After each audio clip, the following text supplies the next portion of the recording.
এই আওয়ামী লীগকে বর্জন করলে সমস্ত কিছু ফয়সালা হয়ে যাবে। শেখ হাসিনাকে বর্জন করলে গণতন্ত্র প্রতিষ্ঠা হবে। শেখ হাসিনাকে বর্জন করলে দেশি বিদেশি যত রকম ষড়যন্ত্রই হোক না কেন, কোন ষড়যন্ত্র করে বাংলাদেশে গণতন্ত্রকে নস্যাৎ করতে পারবে না।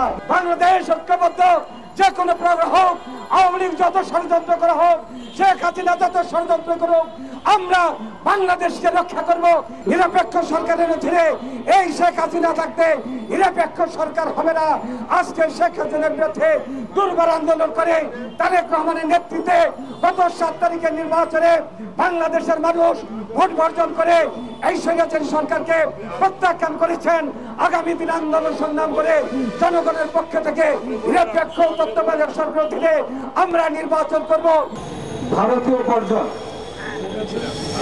এটা কিন্তু একটা দেশ আরেকটা দেশের পণ্য বর্জন করবে, এটা কিন্তু নীতি নীতির মধ্যে পড়ে না। এই স্বাভাবিকই এক্সপোর্ট ইম্পোর্ট অথবা আমি আমার দেশ থেকে মাল পাঠাবো, যে দেশের প্রয়োজন, যে দেশের মাল আমাদের প্রয়োজন সে দেশ থেকে আনবো, এই নীতিমালার মধ্য দিয়ে কিন্তু একটা দেশ, রাষ্ট্র, সমাজ ব্যবস্থা সমস্ত কিছুই কিন্তু পৃথিবীর মধ্যে আদান প্রদানের ব্যবস্থাটা থাকে। আজকে কেন এই কথাটা উঠেছে, কেন আমরা ভারতের পণ্য বর্জন করলাম? যে ভারত স্বাধীনতা যুদ্ধে আমাদেরকে সহযোগিতা করেছে, আমাদের পাশে দাঁড়িয়েছে, আজকে কেন ভারতের বিরুদ্ধে কথা বলতে হয়? আমরা নরেন্দ্র মোদীকে বলতে চাই, আমি শেখ হাসিনাকে বলতে চাই, ভারতের বিরুদ্ধে আমাদের কোনো বক্তব্য নয়, ভারতের অন্য দলের বিরুদ্ধে আমাদের কোনো বক্তব্য নয়, ভারতের সর্বসাধারণের বিরুদ্ধে কোনো বক্তব্য নয়।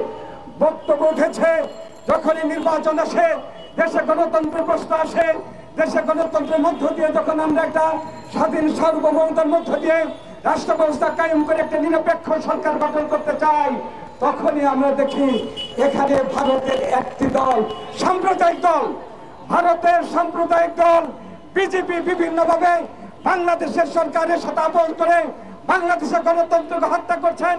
বাংলাদেশে বিভিন্নভাবে বিভিন্ন জায়গায় তারা বিভিন্ন প্রকল্পে লিপ্ত হচ্ছেন।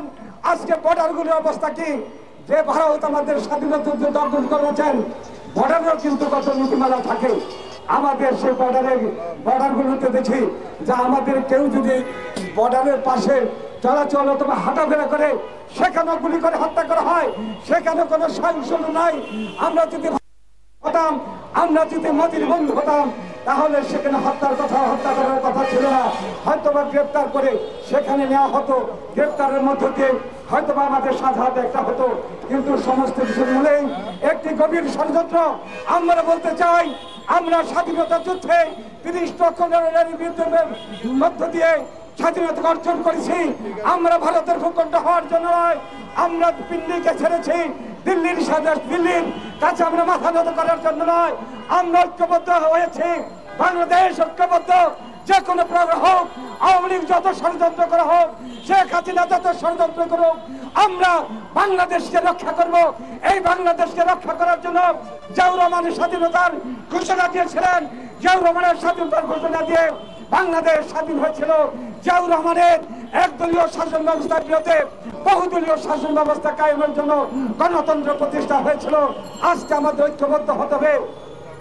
নিরপেক্ষ সরকারের অধীনে এই শেখ হাসিনা থাকতে নিরপেক্ষ সরকার হবে না। আজকে শেখ হাসিনার বিরুদ্ধে দুর্বার আন্দোলন করে তারেক রহমানের নেতৃত্বে গত 7 তারিখের নির্বাচনে বাংলাদেশের মানুষ ভোট বর্জন করে এই স্বৈরাচারী সরকারকে প্রত্যাখ্যান করেছেন। আগামী দিন আন্দোলন সংগ্রাম করে জনগণের পক্ষ থেকে নিরপেক্ষ তত্ত্বাবধায়ক সরকার থেকে আমরা নির্বাচন করব। এদেশে গণতন্ত্র প্রতিষ্ঠিত করব। বেগম খালেদা জিয়াকে আমরা মুক্ত বিহঙ্গনে আমাদের মাঝে ফিরে আনবো। এ কারণে আজকে আমাদের ঐক্যবদ্ধ হতে হবে। আমরা বলতে চাই, কোনো কিছু বর্জন নয়, একটা কিছু এক জায়গায় এই আওয়ামী লীগকে বর্জন করলে সমস্ত কিছু ফয়সালা হয়ে যাবে। শেখ হাসিনাকে বর্জন করলে গণতন্ত্র প্রতিষ্ঠা হবে।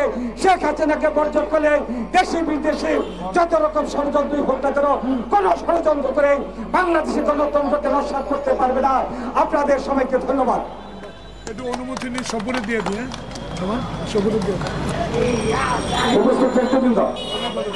আমাদের মাঝে উপস্থিত হয়েছে আমাদের ছাত্র রাজনীতির কিংবদন্তিকে আগে বলেছি, যা এখন বক্তব্য রাখবেন আমাদের সেই ছাত্র দলের সাবেক কিংবদন্তি ছাত্র নেতা ঢাকা কলেজের সাবেক নির্বাচিত ভিপি শত মামলার আসামি, তাকে মিথ্যা সাজা দিয়ে তাকে কারান্তরিত করা হয়েছিল। আমাদের দেশের প্রিয় নেতা স্রোত, আমাদের প্রাণপ্রিয় নেতা স্বেচ্ছাসেবক দলের সাবেক সাধারণ সম্পাদক এবং জাতীয়তাবাদী দলের স্বেচ্ছাসেবক বিষয়ক সম্পাদক মীর শরফুদ্দীন সম্পর্কে বক্তব্য রাখার জন্য অনুরোধ করছি।